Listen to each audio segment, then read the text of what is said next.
Hello students, today we will discuss about email security, which will be as per university syllabus, and we will cover all the topics mentioned in the syllabus. First, I will like to show you my portion in cryptography. My portion in the cryptography includes the one that are highlighted with yellow color, and in today's class, we will be discussing about email security and the PGP protocol. All right, this one will be discussed. This is also under my part of syllabus, but this portion is already being given as note because these are some of the articles that were being composed by Indian government for various kind of cyber crimes. The offense, the kind of offense and the punishment that is being given for that offense. So that is already given as notes to you, to all of you. So now, before we move, we have to know what are the topics that we should know in order to understand what we will discuss in the coming slides. So you have to know in depth about email architecture, right? So under email architecture, there are some important terms like user agent, message transfer agent, MTA, message access agent, MAA, right? So now comes simple mail transfer protocol, which again you have to know in depth, and which includes some protocols like post office protocol, POP, and internet mail access protocol, IMAP.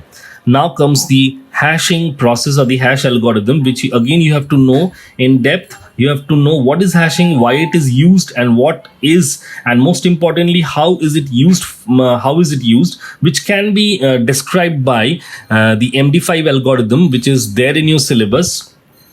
So now comes the part of encryption algorithm, but unfortunately all the encryption algorithms that are being used in email security protocols are not mentioned in your syllabus. The protocols that are used are RSA, DSS, DES3, AES. These all are algorithms which are being used in the email security protocols, but they are not mentioned in your syllabus. So we will not be covering in depth each and individual algorithms. We will just know what the process actually works, or how the process actually works, without actually knowing that how the algorithms are really applied into this process. We'll be knowing that these algorithms are applied to this process, but we will not go in depth about each and individual algorithms, right? So without wasting any time, let's get started. So now for symmetric key encryption, we have to know the process of symmetric key encryption first, right? So both the sender and receiver uses a common key to encrypt and decrypt the message, and this secret key is only known to the sender and to the receiver, and that's why it is also known by the term secret key cryptography. So now we will know how it works, right? The sender and receiver shares a secret key. So over in this diagram, you can see that the sender, if I just change my pen color. So over here, you can see there is a sender. It's not visible, right? Over here you can see the sender, and here is the receiver, and over here you see a secret key is there, which is being shared by both the sender as well as by the receiver, right? So the sender and receiver both are sharing the secret key, and the secret key is utilized in the sender, or is used in the sender side for encrypting the plain text message. Then the plain text message is converted to ciphertext message, which is then transmitted over the communication channel for decryption by the receiver. But the receiver does not use any different key. It uses the same secret key which was used by the sender to encrypt the message, but now receiver uses this secret key for decryption purpose to get the plain text again. So this is what a symmetric key is. That means only one secret key is there between the sender and receiver, and the sender and receiver will do all the tasks using this particular secret key, right? So before starting the communication, the sender and receiver shares this secret key. So obviously, if I have to share the secret key has to be shared in a very trusted manner, or we can say the secret key is shared by using some key exchange protocol like Diffie-Hellman. Again, it is not there in your syllabus. Diffie-Hellman algorithm. Basically, this algorithm uses some kind of handshaking protocols, or some understanding is there between understanding is is being maintained between the two sides, sender and receiver, right? So that the key exchange is done smoothly. And then comes at the sender side, the sender encrypts the message using the copy of the key, and the ciphertext is then sent to the receiver over the communication channel. Now what happens at the receiver side? The receiver decrypts the ciphertext using his copy of the key, which is again the same key which was used by the sender, and after decryption the message converts back into the readable format, which is basically the plain text again, right? So now we come to the symmetry key encryption features, right? What are the features of symmetry key encryption? So the first feature is persons using symmetry key encryption must share a common key prior to exchange of information. It is already discussed. Next, keys are recommended to be changed regularly to prevent any attack on the system. This is for the security purpose. A robust mechanism needs to exist to exchange the key between the communicating parties. As keys are required to be changed regularly, this mechanism becomes expensive and cumbersome. Obviously, if you keep on or if you just periodically change your key, so then obviously it is going to take time, because the exchange process obviously takes some time to basically happen successfully. So then in a group of n people, to enable two-party communication between any two persons, the number of keys required for group is n into n minus 1 whole divided by 2. So if you want to know why is this so, because if there are n nodes in a network, then the communication between any two nodes will require a secret key to be shared first, right? This is a prerequisite thing. So it is a kind of scenario same as mesh network topology, which you have studied in computer networks, and over there you know that there requires n into n minus 1 whole divided by 2 different links. This logic that has been applied over there is same over here as well, right? So now comes length of key in this encryption is smaller, and hence process of encryption decryption is faster than asymmetric key encryption. So about asymmetric key encryption, if you don't know, or I assume that you people don't know, so obviously we will not be covering in depth because it is not at all mentioned in syllabus, but still I will just cover about the basic fundamental thing, that how this asymmetric key encryption actually works. That will be only given a small idea will be given to you. So next, processing power of computer system required to run symmetric algorithm is less. So now we come to the asymmetric key encryption part. So in the asymmetric key encryption part, the different keys are used for encryption and decryption. So in the symmetric one, we were using only the same keys for encryption decryption, but in the asymmetric one, we are using different keys for encryption and decryption. So example of asymmetric key encryption is RSA, which is also used in email security protocols. PGP, which we are going to discuss, the PGP protocol which we are going to discuss today, uses RSA algorithm as a part of asymmetric key encryption. Now, if by this figure you can really tell that there are basically two different users. You can say that this is user A. Sorry, this is user A. And you can assume that this is user B, right? So if these two are user A and user B, then user A have a private key, right, which is only known to user A. It's not known to user B or to the one who is trying to hack, or in between user who is trying to hack the system. It is only very much private to user A itself, and there is a private key as well in the receiver side, which is only very much known to the B by the user B, or you can say host 2, whatever it is. So now in the repository, this repository means this repository is public to everyone. So that means the public key for user A, the public key for user A, and the public key for user B, this one and this one, both are basically available to both the users. That means public key of user A is known to user A as well as by the user B, and the public key of user B is known to user A as well as by user B. Okay, so now what happens is, so if A wants to send some message to B, then A will basically encrypt with the public key with the public key of user B. So here it is.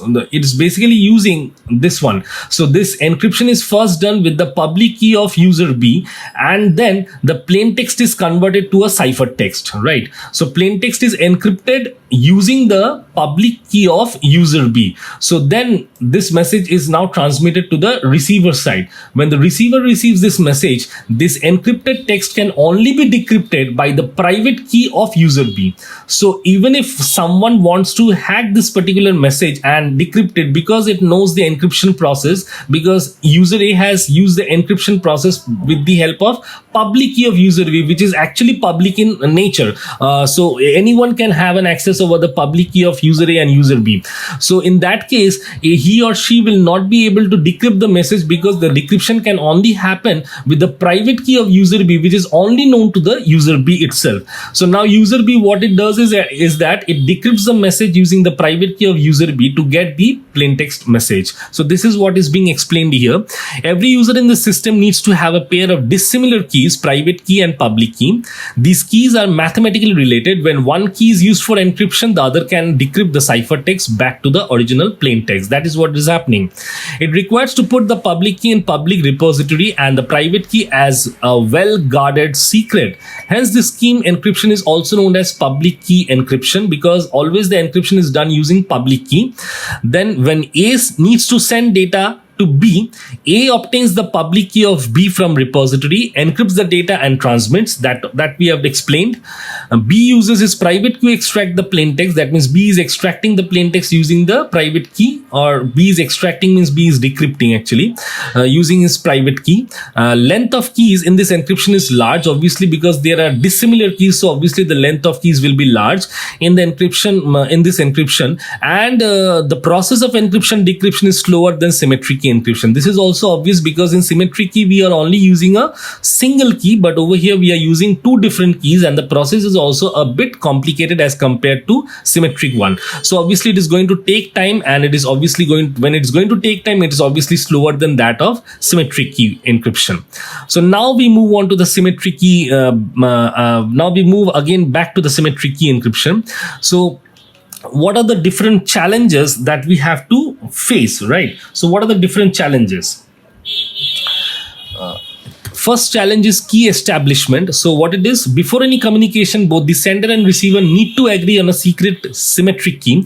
It requires a secure key establishment mechanism in place. So you can say that secure key establishment mechanism is the key exchange protocol, or the key exchange algorithm, which is which you can say Diffie-Hellman, which is again used in PGP over here, right? So next, the trust issue. What is this? Since the sender and receiver uses the same symmetric key, there is an implicit requirement that the sender and receiver trust each other. For example, it may happen that the receiver had lost the key to an attacker and the sender is not informed. So obviously this becomes a trust issue then.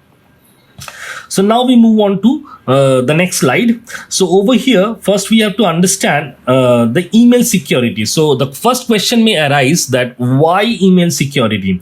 Since in email there is no session. So the next question can be, what is a session? A session key is a single use asymmetric key used for encrypting all messages in one communication session, right?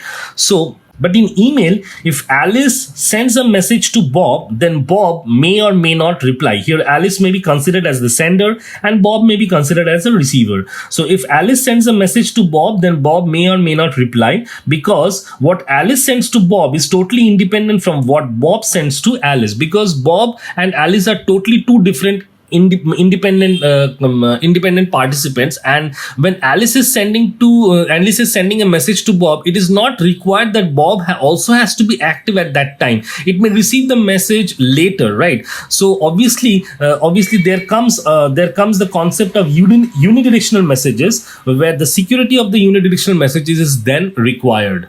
So now the second question may be, if there is no session, then how would the receiver know which algorithm the sender has chosen? So for this, we define a set of algorithms. Alice can choose some encryption or decryption algorithm and some hash algorithm. Now when Alice sends a message to Bob, she includes the corresponding identifiers in her message. And what are the identifiers that are being included by the Alice? We will study them in the coming slides. So now Bob receives the message and extracts the identifier first and knows which one to use for decryption and which one for hashing. So this is simple. So now, since there is no session, that means no negotiations as well. So then how can the two parties establish the secret between themselves? So here I'm talking about encrypting the actual message. The actual message means the message that will be read by the receiver. Since the use of asymmetric key algorithms is very inefficient for encryption or decryption for a very long message, most email security protocol uses symmetric key algorithms for encrypting and decrypting the actual message. Okay, this is being actually highlighted, the actual message.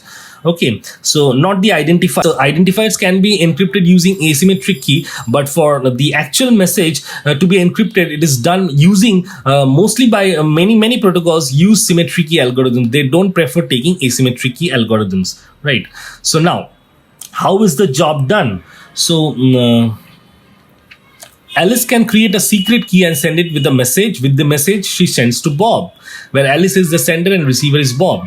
To protect the secret key from interception from Eve, we can consider Eve to be someone who is trying to hack the process.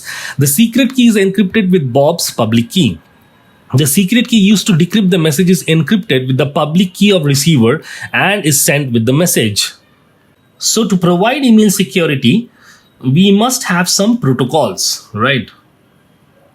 So with the explosively growing reliance on electronic mail for every conceivable purpose, there grows a demand for authentication and confidentiality services.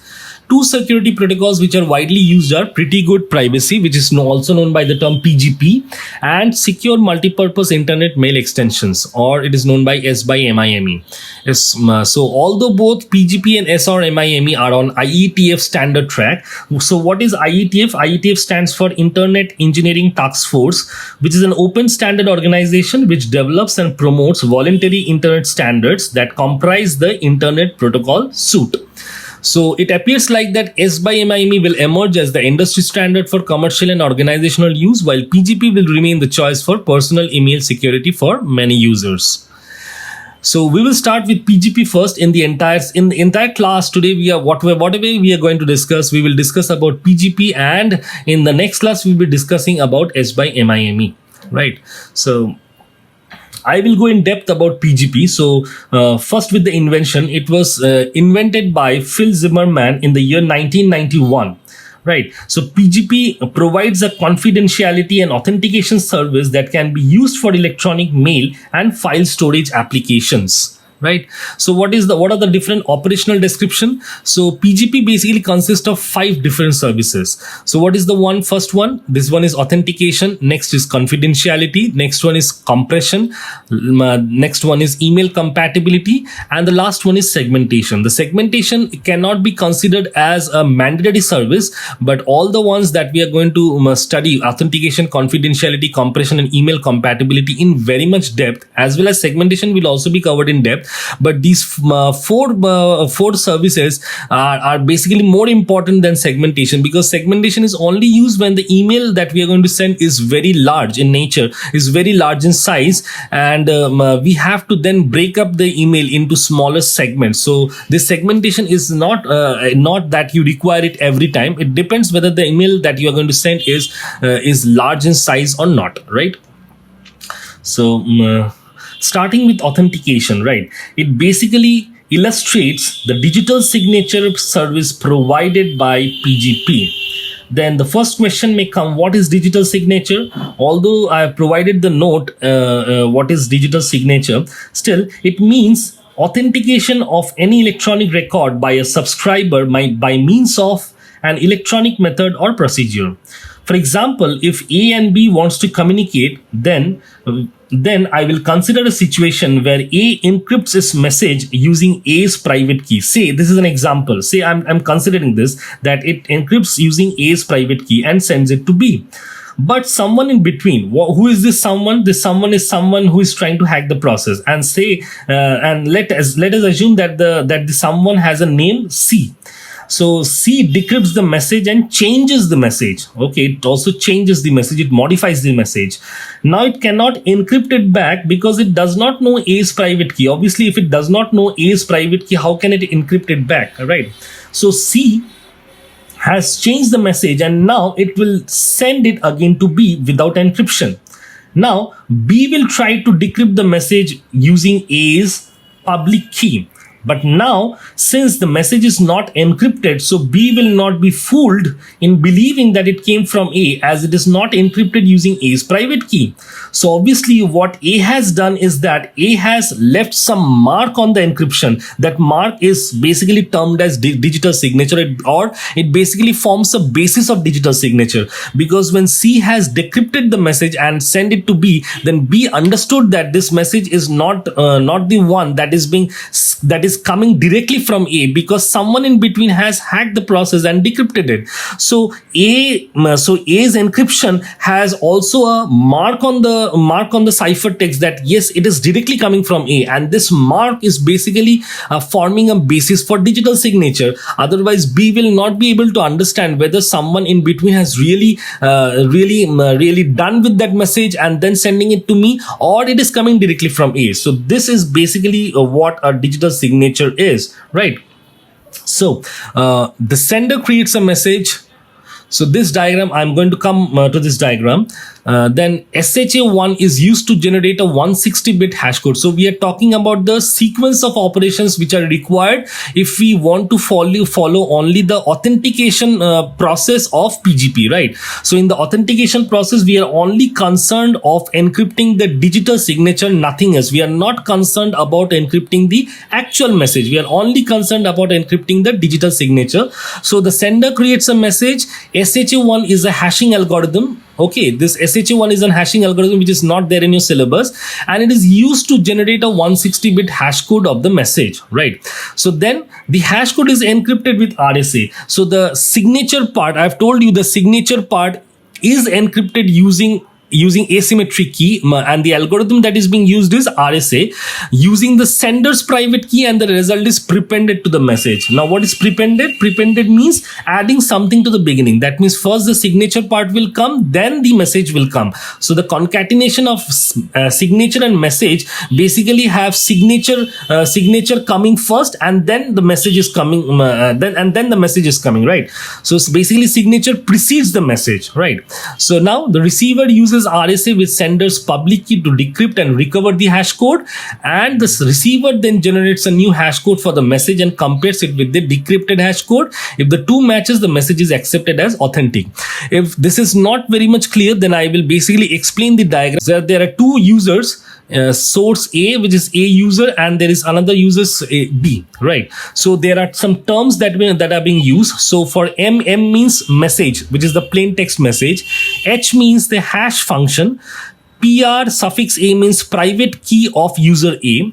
This OR operation like thing means it is concatenation.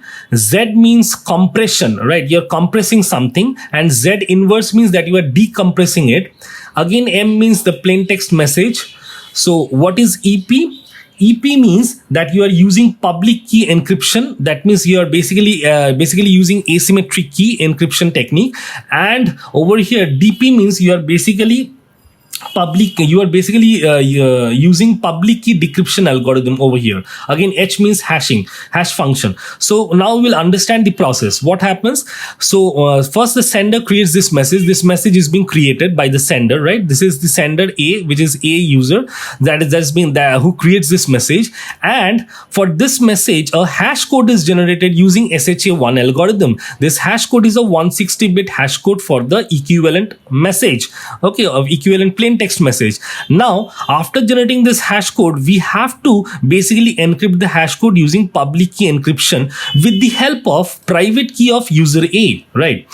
So once this hash code is encrypted, I will just make it as H prime, right? So please bear with me with the handwriting, because I'm basically writing with the help of a mouse. So it is very difficult to actually write anything with the help of a mouse. So please bear with me. So now, obviously, after encrypting the hash code, which is now looking like H prime. So this H prime is now concatenated with the plain text message over here, right? So this is concatenated with the plain text message. So over here you can really observe that the plain text message has no encryption at all. Only the encryption is done to the hash code or the signature part, the digital signature part, right?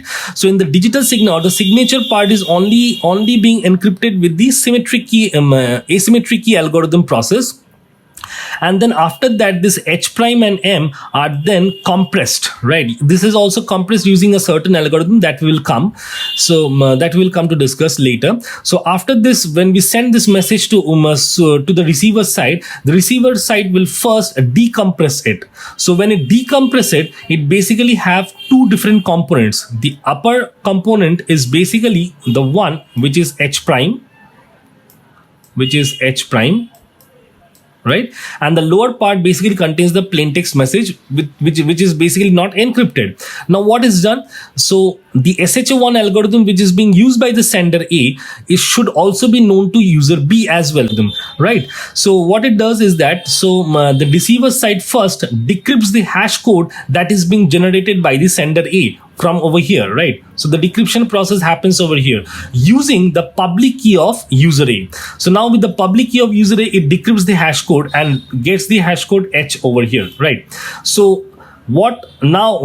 How to know whether this hash code, now how to know whether the hash code that is decrypted by the receiving side, which is B, user B, is not actually changed or modified by some another user in between. So to basically compare or to basically verify that, the receiver side also uses SHA-1 algorithm on the plain text message over here, right? Over here. And uses the same hash function to generate the hash code again. So we consider this one to be as H1, which is generated by the user's receiving side. So now this H and H1 are then compared. These two are basically compared. So if these two comparisons are equal, that means there has been nothing done to the hash code which was encrypted from the sender side, and yes, the message will then be accepted. Otherwise the message will not be accepted. So this is what authentication process is. That means the authentication process basically prioritizes its encryption only on the signature part without actually being concerned about the message part, right? So now we move on to the next service, which is confidentiality. So what is confidentiality? So in confidentiality is provided by encrypting messages to be transmitted or to be stored locally as files. In both cases, the symmetric key encryption algorithm is used, and the algorithm that are used are CAST128, IDEA, 3-key, triple DES with Diffie-Hellman may be used. So all the algorithms that you see here are basically the symmetric key encryption algorithm, which are again not mentioned in your syllabus. So we are not going to discuss in depth about each and individual algorithms that this PGP is going to use in confidentiality service. So we'll just understand how the process is being followed, right? So then about this diagram, we are going to come to this diagram. Now the sender, how is the process being carried out? We will understand that first. The sender generates a message and a random 128-bit number to be used as a session key for this message only. What is the session? I've already explained in the previous slide. So the message is encrypted using CAST128 with the session key. The session key is encrypted with RSA using the recipient's public key and is prepended to the message.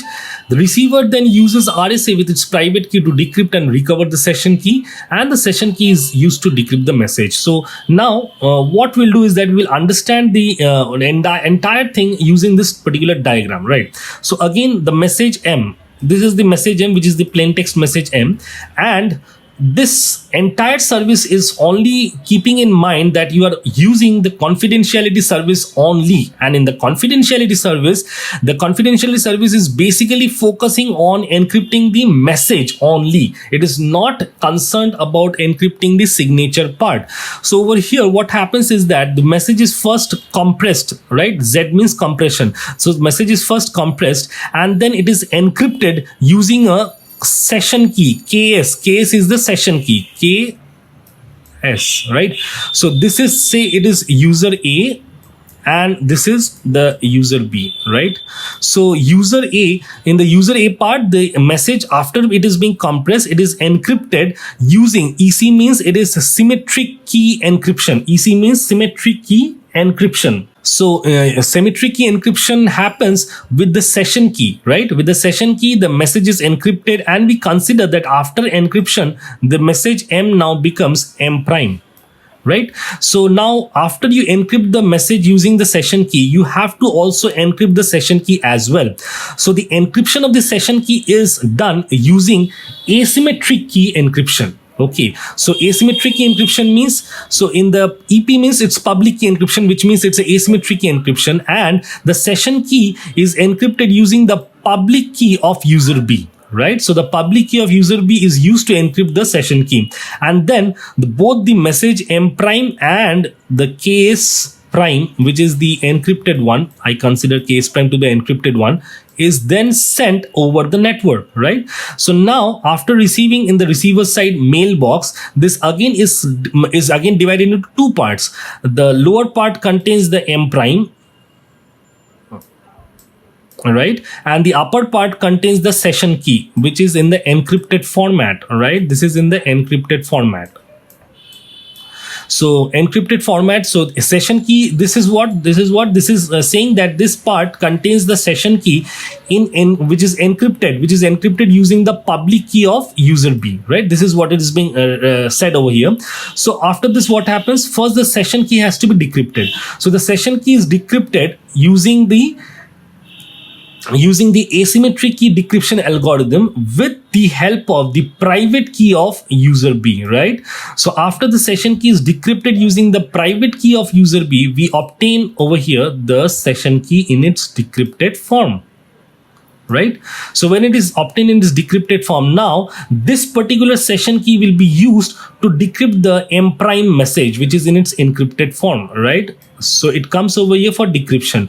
So when this session key is applied for decryption, this cipher text, we obtain the M over here, which is the plain text message. But the plain text message is not the one which is originally sent by the user, because it is in its compressed form. You have compressed it over here. So now you have to decompress it over here using Z inverse. Z inverse means decompression.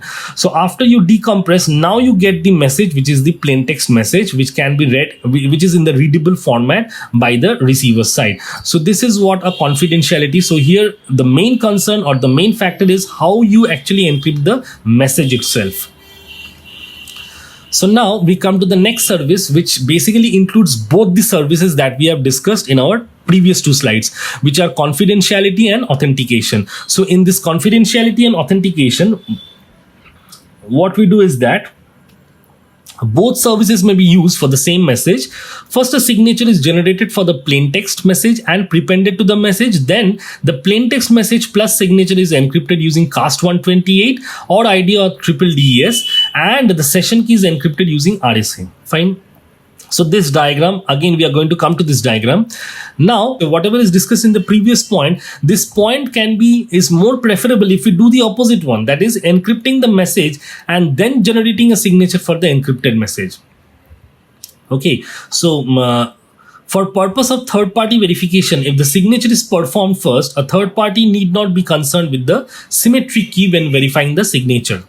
Then comes when both services are used, the sender first signs the message with its own private key, then encrypts the message with the session key, and finally encrypts the session key with the recipient's public key. So this is what summarizes the everything what it is done in the confidentiality and authentication. So now we'll understand it with the help of this diagram or with the help of this figure, right? So again, the message M over here is the plain text message. So when you are using both confidentiality and authentication, that means you are basically encrypting both the signature part as well as the message part. So first we will encrypt the signature part. So how it is done? The message, for the message, a hash code is generated, right? This hash code is generated, and then the hash code is encrypted using the asymmetric key encryption technique, right? This is the public key encryption. The hash code is encrypted using the private key of user A, which is user A, this is user A, and this is user B, right? This is user B. So this hash code is encrypted using the private key of user A. Now what happens, that this hash signature, which I can consider to be as H prime, which is encrypted now, right? And the message M, right? And the message M are ready for concatenation. So this particular part basically is a repetition of authentication process only, right? So this is a part, up to this part, this is basically a repetition of authentication only. Now what we do is that we actually, the entire message is then compressed. This H prime and the plaintext message are then compressed. Okay, now this entire thing, H prime and M, are basically now encrypted again. So in this part we are actually concerned about confidentiality. So now comes the confidentiality one. So the encryption is now followed using symmetric key encryption. EC means symmetric key encryption, and H prime and M are then encrypted. The entire message is then encrypted. This entire message is then encrypted using a session key KS, right? So this part is similar to confidentiality only service. So after you basically encrypt the entire message, you get like H prime concatenated with M. This entire message is then encrypted to what we get as H prime concatenated with M whole prime, right? So this is the encrypted one. So this is the encrypted one. So now this encrypted text is then concatenated with the encrypted session key. Now this session key has also to be has to be encrypted as well. So this session key is encrypted using the asymmetric key encryption technique, right? So it is encrypted using public key of user B. So now after this we are encrypting this one with the KS prime, right? So now after this, send the entire thing over the network. Now and then after receiving in the receiver side's mailbox, it is again divided into two parts. The session key, this part contains the KS prime, right? This part contains the KS prime, and this part contains this section only. That means H prime concatenated with the plaintext message, which is then encrypted again. So this part is there in the lower part. So now what we have to do, we have to first decrypt the session key. So again the same process is followed in the like this process is similar to the one that is being followed by the receiver side in the confidentiality service. So first the session key is decrypted using public key decryption. Public key decryption means it is following asymmetric key in decryption process. So this is decrypted using the private key of user B, and we obtain KS, right? Over here we obtain KS. Now what we do is that using this session key, which is now decrypted, we actually decrypt this message, right? So we decrypt this message. So after decrypting this one, we get something as H prime M. This is what we obtain, right? This is what we obtain after decryption. But now this is not in its actual form because this is zipped, because you have zipped it over here, you have compressed it over here, right? So we have to uncompress, or we have to decompress it over here, right? So decompression is done over here to obtain H prime and M, which were concatenated somewhere over here in the sender side. Now in this side again there are two parts. The first part is H prime. Here H prime, here we will store the H prime, and here the M is stored. So for this part, this part is basically equivalent to the receiver side of authentication service only, right? So what happens, the hash key that is being encrypted is now decrypted using the public key of user A. We obtain H over here, right? And the message M, and for the message M, the receiver side again generates the hash code, the same hash, using the same hash algorithm which was used by sender A, to get the hash code as H1, right? This one H1. Now, if H and H1 are basically equal, then we understand that the message that we have received is in intact format, and it is not being hampered or it is being modified by some in-between user who is trying to hack the process. So you can see that in this confidentiality and authentication one, first the signature part is basically encrypted, then the message part is encrypted. Again, in the receiving side, first we have to decrypt the message part, and then we have to decrypt the signature part to compare whether the message received is in its intact format or not. So this is what is confidentiality and authentication process. Now, what is compression, right? So now what is compression?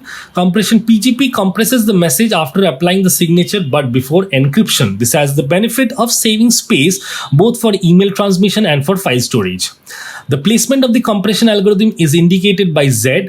We already have told I have already said that Z means compression and Z inverse means decompression.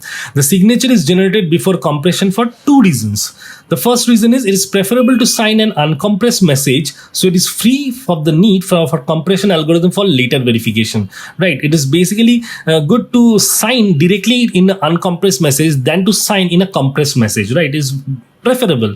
So different versions of PGP produce different compressed forms. Applying hash function and signature after compression would constrain all PGP implementation to the same version of the compression algorithm. Message encryption is applied after the compression to strengthen cryptographic security. Because the compressed message has less redundancy than original plaintext message, cryptanalysis is more difficult. Obviously, the compression algorithm that we use over here is a zip. So again, zip is not there in your syllabus, or it's not mentioned in the syllabus. So we are not covering the zip algorithm. Right now, what is email compatibility? Email compatibility means many electronic mail systems only permit the use of block consisting of ASCII text. So they prefer taking the ASCII text. Okay, so now we have to do some kind of conversion to convert it to ASCII text. So when PGP is used, at least part of the block to be transmitted is encrypted. This basically produces a sequence of arbitrary binary words which some mail systems won't accept, right? To accommodate this restriction, PGP uses an algorithm known as Radix64. This Radix64 basically converts the entire stream of bits into its equivalent ASCII text. Okay, using the algorithm known as Radix64 algorithm. This expands the message by 33%. However, with the compression algorithm, the overall compression will be about 1/3. So now, what is segmentation? The last service. Segmentation, email facilities are often restricted to a maximum message length. So if that if the message that we are going to send exceeds the maximum message length, then what happens? Any message longer than the maximum length must be broken up into smaller segments, each of which is mailed separately. So this is not happening every time. It may happen only when the maximum length is exceeded by the message, right? So PGP automatically subdivides the message that is too large into segments that are small enough to sent via email. The segmentation is done after all the processing, including the Radix64 conversion. So now we come to the relationship among the four services. The relationship among the four services means authentication, confidentiality and authentication, and email compatibility. These are the most important four different services. So these four different services are explained using the flowchart. You can just pause the video and go through the flowchart. Whatever we have discussed in the previous slides, that is only depicted over here using a flowchart. Obviously, this part is from the user A for user A, and this part is for the user B, right? So this is the sender one, and this is the receiver side. So this is what explained. You can just pause it and just go and see this entire flowchart. Okay, so the flowchart basically gives you the idea if you just want to use the authentication only service, if you just want to use only the confidentiality service, or if you want to use both confidentiality and authentication service. So we move on to the next slide. So now the summary of PGP services, whatever algorithms that are used for digital signature, for message encryption, for compression, and email compatibility. But whatever algorithms that are discussed that are mentioned over here are not there in your syllabus, whatever algorithm. But for Radix 64, we are going to discuss it because it is an interesting one and it is not going to take a long time, right? So now we come to base 64 encoding. So this process transforms an arbitrary binary input into printable character output. So the binary input is processed in blocks of 3 octets or 24 bits. Okay. So these 24 bits are considered to be made up of 4 sets, each containing 6 bits. Each such set of 6 bits is mapped into an 8-bit output character in this process. The logic behind mapping a 6-bit input block into 8-bit output is done using a mapping table. What is this mapping table? We will come to this part. So now if this is not clear, we will take an example to explain the entire process. I consider a random 24-bit raw stream of bits. Okay, this is the stream of bit. Okay, this one. This is the raw stream of bits that has to be converted to its ASCII equivalent. So how to do this? So now we take a block where the entire raw stream is basically copied. This is just copied over here, nothing else. So after this, what we do is that we divide the entire stream into 4 sets, each containing 6 bits. Right, so they are each an individual column. This is the first set, this is the second set, this is the third set, and this is the fourth set. Right, so each an individual set consists of 6 bits, giving a total number of bits equal to 24. Right, so now what happens that we actually convert each set or each column into its corresponding decimal equivalent. So 0100 this thing basically is equivalent to 8. So it gives 8. 110101 is equivalent to 53 in decimal.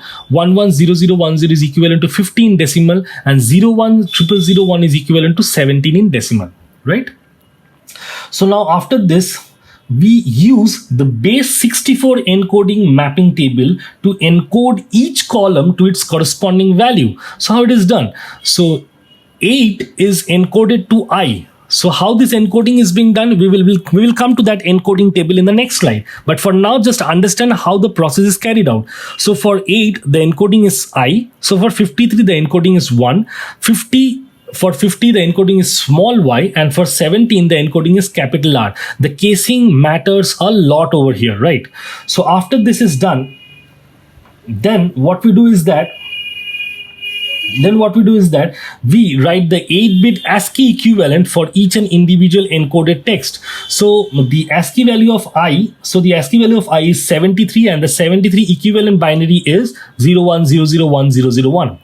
One has ASCII value 49, so its equivalent binary representation is this. Small y has a ASCII value of 121, whose equivalent binary code is this, and capital R has a ASCII value of 82, whose equivalent binary code is this. So this is how the conversion is being done to its equivalent ASCII code. So now this particular raw stream can be sent over the network, and there is no problem that it is going to face, right? So now we come to the encoding mapping table. So what we do is that we will take the help of the previous slide example, right? This was the example, this was the step where we were really confused that how the 8 was converted to capital I, 1, small y, and capital R. So if you look at this encoding mapping table, so if you go to the decimal, this is decimal and this is the equivalent character. Okay, so the decimal value is 8. So we'll go to the 8 and see the encoded character is I. So we encode 8 with I. Then we go to 53. So when we go to 53, we see the encoded character is 1. So we encode 53 with 1. We then go to 50 and see that the encoded character is small y. So for 50, the encoded character is small y. Then we go to 17 and see that 17 has an encoded character of capital R. So we encode 17 with capital R. So in this way, we actually perform the encoding. So with the help of this map table, it is easy to convert the entire integer values into its corresponding Radix 64 encoding value, right? So we come to an end, and I hope you have understood the email security protocol PGP. If you have any questions, you can comment in the LMS interface, and thank you.